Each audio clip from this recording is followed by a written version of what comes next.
54 বছর আগে 1971 সালের এক গ্রীষ্মে বিধ্বস্ত হয়েছিল সাবেক সোভিয়েত ইউনিয়নের একটি বিমান। লিসুনভ লি-2 নামের ওই বিমানটি রাশিয়ার দূরপ্রাচ্যের রাত মানব দ্বীপে বিধ্বস্ত হয়।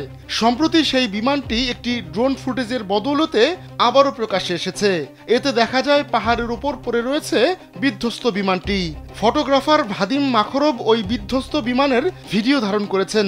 তিনি জানান 1971 সালের গ্রীষ্মে বিধ্বস্ত হওয়া বিমানটির দ্বীপটির সর্বোচ্চ পয়েন্টে পড়ে রয়েছে।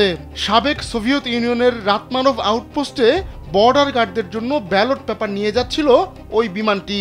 তবে বিমানটি পথিমধ্যে ঘন কুয়াশায় পড়ে। তখন ওই দ্বীপে গিয়ে বিধ্বস্ত হয় বিমানটি। এতে বিমানের পাইলট সামান্য আহত হন। তবে লি-2 বিমানটি এখনো পড়ে রয়েছে দ্বীপটিতে। কিন্তু এই ভুতুড়ে বিমান এখন পর্যটকদের কাছে ভ্রমণের আকর্ষণ হয়ে দাঁড়িয়েছে।